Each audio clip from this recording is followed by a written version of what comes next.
Վրաստանի խորհրդարանն այսօրվանից սկսում է պետական անվտանգության ծառայության նոր ղեկավարի ընտրության գործընթացը։ Սկզբում Գեկա Գելաձեի թեկնածությունը պաշտոնապես կներկայացվի բյուրոյին, որից հետո նույն օրը նախկին ներքին գործերի նախարարին կլսեն Պաշտպանության և անվտանգության հանձնաժողովի նիստում։ Դրանից հետո գործընթացը կտեղափոխվի լիագումար նիստ, որտեղ ըստ ընթացակարգի պատգամավորները նախ կքվեարկեն Մամուկամ Դինարաձեի լիազորությունները պետական անվտանգության ծառայության ղեկավարի պաշտոնում ժամկետից շուտ դադարեցնելու հարցը, իսկ հետո լիագումար նիստում 6 տարի ժամկետով կընտրեն ծառայության նոր ղեկավարին։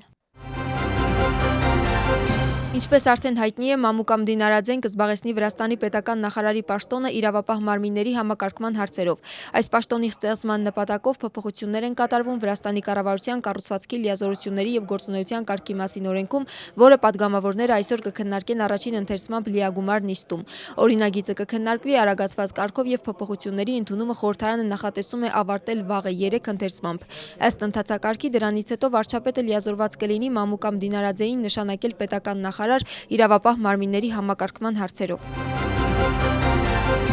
Ընդդիմադիր դաշինքում հակամարտությունը այս անգամ շարունակվում է Նիկա Մելիայի և Միխեիլ Սաակաշվիլիի հայտարարություններով։ Նախկին թիմակիցները չեն խուսափում միմյանց նկատմամբ դժգոհություն արտահայտելուց և անցյալի մասին խոսելուց։ Սաակաշվիլիի քննադատության հետ մեկտեղ Մելիան նաև քննադատում է նորաստեղծ դաշինքի ծրագրերն ու ռազմավարությունը։ Դաշինքի պահպանման ցանկության և անհրաժեշտության մասին խոսում է փոփոխությունների համար կոալիցիայի առաջնորդներից մեկը Նիկա Գվարամյան, սակայն նշում է, որ դաշինքի փլուզման ռիսկը գոյություն ուներ դեռ միավորման սկզբից։ Իշխող թիմում ընդդիմության այս թևում ընթացող գործընթացները լուրջ չեն ընդունում և չեն բացառում, որ այս հակամարտությունը կարող է նաև ձևական լինել։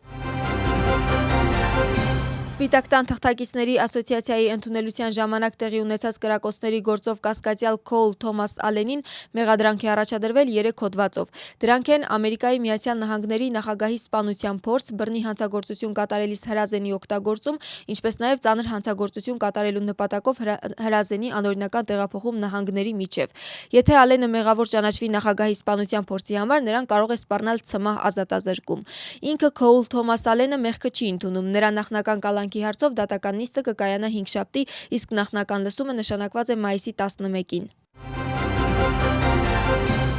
Մերձավոր Արևելքում իրավիճակը շարունակվում է լարված մնալ։ ԱՄՆ-ն չի հաշտվի, որ Իրանը պահպանի վերահսկողությունը Հորմուզի նեղուցի նկատմամբ, հայտարարել է ԱՄՆ-ի պետքարտուղար Մարկո Ռուբիոն։ Նրա խոսքով Իրանը շարունակում է փորձել պահպանել վերահսկողությունը նեղուցի վրա, ինչը անընդունելի է Միացյալ Նահանգների համար։ Ռուբիոն արձագանքել է տարածված տեղեկություններին, ըստ որոնց Թեհրանը որոշ պայմանավորվածությունների դեպքում նահանգներին առաջարկում է բացել Հորմուզի նեղուցը։ Նրա խոսքով Վաշինգտոնը չի հաշտվի այն մտքի հետ, որ Իրանը որոշի, թե որ նավերը կարող են անցնել նեղուցով։